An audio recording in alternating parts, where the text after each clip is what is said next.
Good evening. Ira Epstein of Linn & Associates with your SPDR ETF wrap-up for this wild, and I mean wild, Thursday, the 4th of March, 2021. All right. We had two events today that we were looking at. You know, we had our normal reports of what the private sector jobs looking like and some other labor costs and so on. But I'm talking the two bigger events that we've been looking for all week was the conference that Fed Chair Powell was attending, the Wall Street Journal conference. I was amazed it wasn't on financial TV. I kept turning on the stations, not there. I went to the internet and I watched word for word what he did there. That was easy to do through Dow Jones.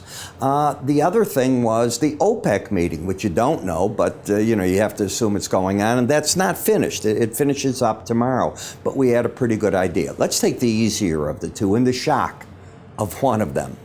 OPEC decided on their own, the quotes aren't here, I'm used to it on the futures board, they're right over there.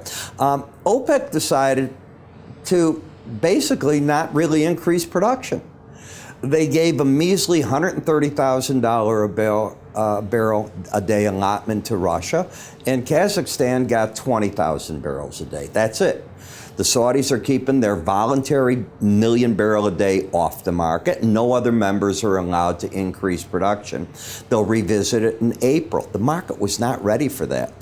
The market had built in anywhere from 500,000 barrels a day to 1.5 million barrels a day coming onto the market in some sequence. Not this. That sent oil prices dramatically higher, a couple of dollars higher. Then, how could Fed Chair Powell, and I'm sure he did, he had to go into this knowing one of the key questions was going to be the spurt that we've seen in interest rates since the first of the year, gone up basically a half a point in the 10-year note, and we just had a real spurt that took place last week where it quickly gained, what, a quarter point or something. And he was going to be asked questions. Now, I would have thought that he would have answered it in a way, well, we knew that, blah, blah, blah. He really dodged all of it. He said the Fed has tools in its toolbox. It'll use them when they deem it appropriate. It's not appropriate. To me, ka-chong, free ring.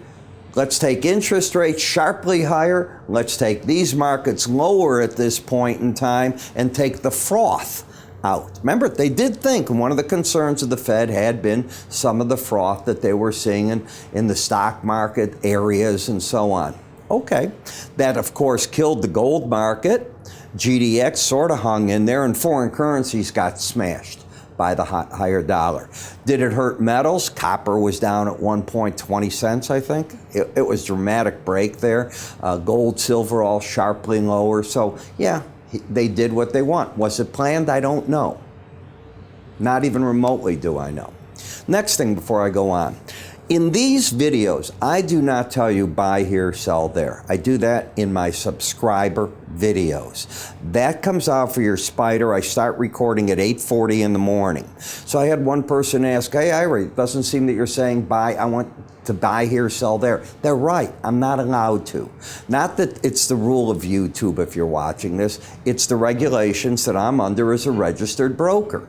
It has to be a contained audience, user IDs, passwords. What am I doing? Can it be passed around? Things of that nature. So it's not that I don't want to, but at the end of this, I give you a free trial to the subscriber video. So why not take advantage of it and take a look at it? I'll get to it in a moment.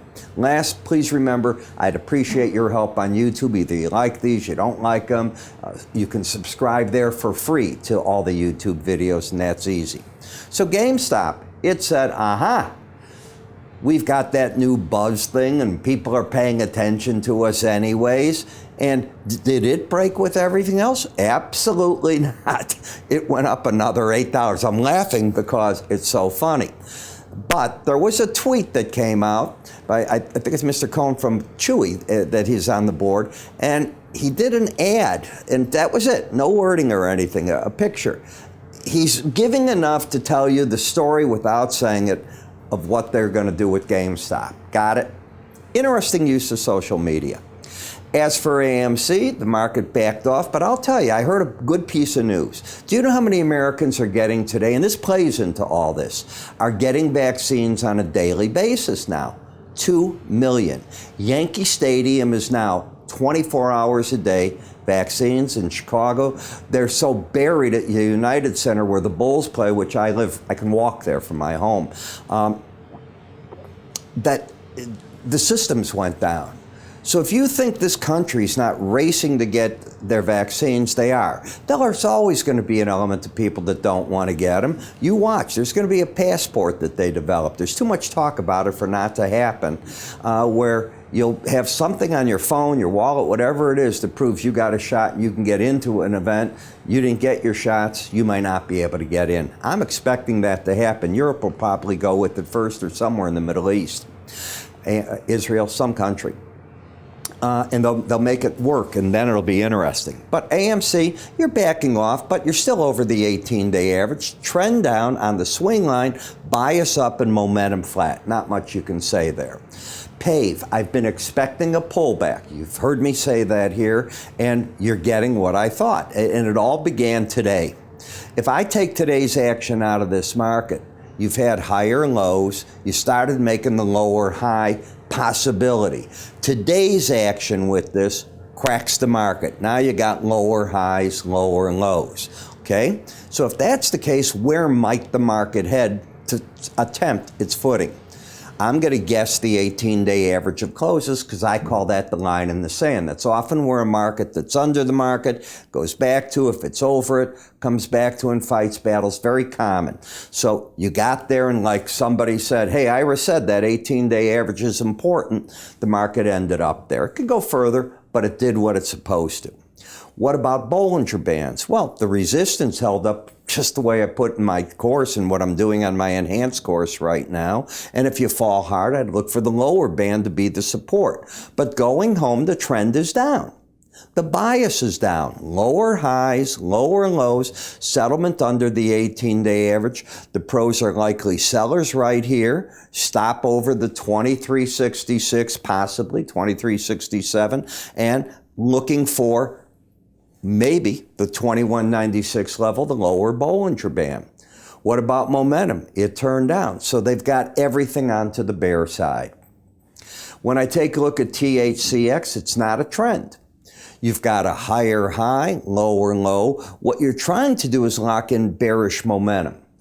When you close in a slow stochastic, both numbers under 20 for several days in a row or more, you got it today, you had it yesterday, and the day before.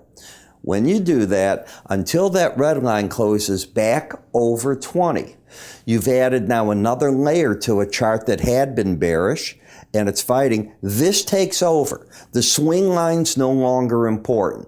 Now what's important is to get momentum going up, you have to get the red closing over 21. Use that number 21, and if it doesn't, it stays down, and that often ends up with price trying to work itself lower. That's how the momentum keeps building, and you can see what you've got in this chart right now. Do I think we could work lower? Why not? You'd have to lose that red line for me to think different. SMH, if we come in, this is the day I wanted. This is Tuesday. So we've been looking here, and if you're a subscriber of mine on my morning subscriber video, we had talked about this resistance point that I think the pros were going short here. Now, let's take a look. What kind of setup do we have on the lows? This low is 232.88. Then we go up and we come down. Remember, 232.88, 235.23, and now 234.92. You didn't have the exact pattern I wanted of higher.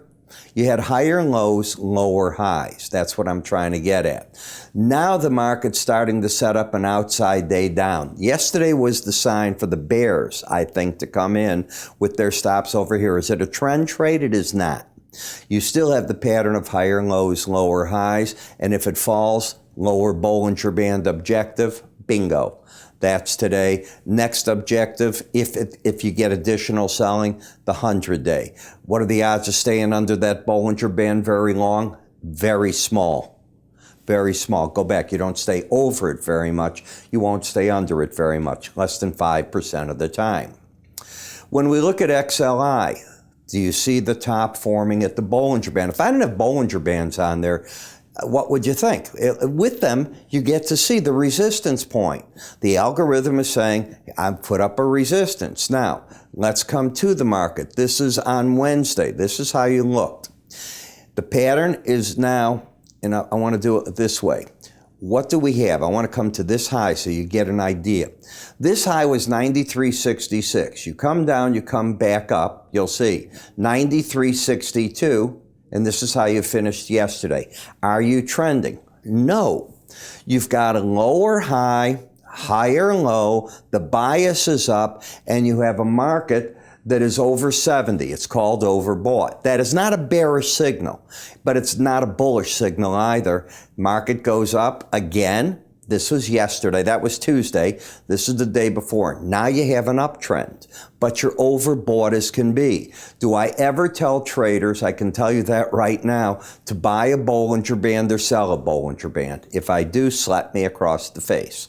It is not what I teach. It's not what I believe in. I believe that when you're overbought against that number, that's where the pros are taking money off the table, not where they're buying more contracts. Watch. I didn't expect that.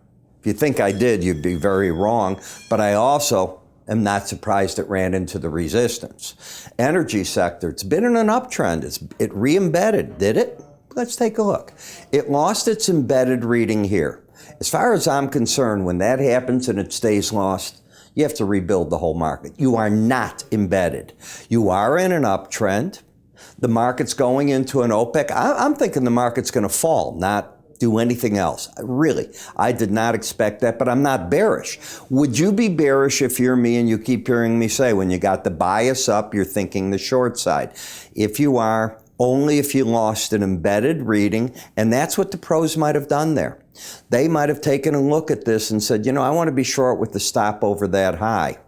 Then the market yesterday comes up. It gets, I believe, what was the high yesterday? 50.98. This high was 50.81. If they were bearish, they were knocked out. It's that simple. And then today, this came right back. So that's another dollar. So they did the right thing in coming out, I guess. But boy, what a move this has been. And again, you're fighting at that upper Bollinger Band. QQQ. I thought today was a coverall short day. You hit the 100-day average, the Bollinger Band, you're oversold. I don't care what it does. I think today was a coverall short day. Emerging markets, you hit the lower Bollinger Band. You haven't done that since back here. So it's taken about 2 weeks to get down to it.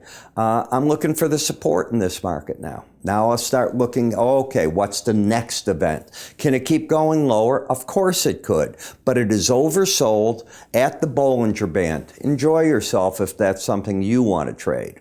Gold, this is that gorilla glue trade. I have been adamant with you here, saying I don't see what can support gold. And you've been just working your way down because it's missed out on the inflation play, and now it's got higher interest rates. That's bullish gold. It hasn't responded to either. Bitcoin's a different world than gold. Gold miners. I think the pros went short this today. Now, let's just take a look. Did we have an embedded reading? Both numbers over. I'm sorry, under 20, under 20, under 20, under 20. I think the pros went short on this rally.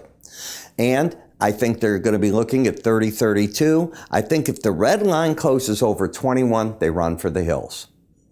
So that's how I'm looking at that. TLT, I was surprised it didn't make a run at the lower Bollinger Band. I mean, it's got everything. Interest rates spiked today.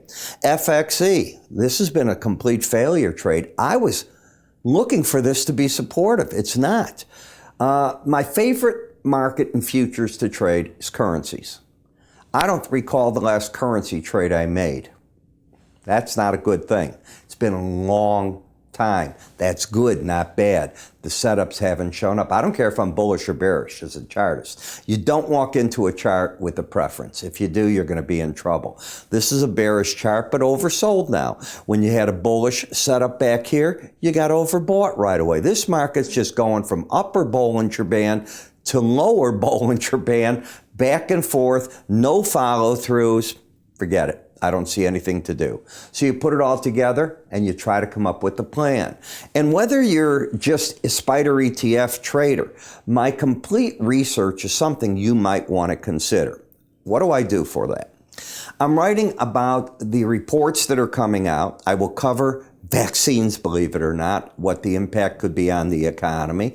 I'm going to review the daily messages to come out. I'm certainly not reviewing individual stocks, but I am reviewing things that affect the stock market, the futures market. I tie that all together because whether you like it or not, your SPDR, your QQQs, your DIAs, IWMs, they're all tied to the future side of it.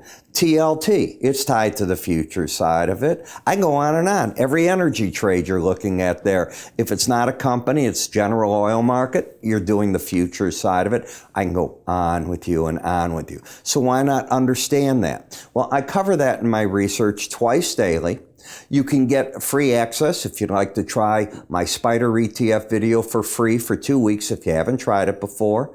How do you get access? Just go to our website, www.iraepstein.com, under free offers on the side. Free offers.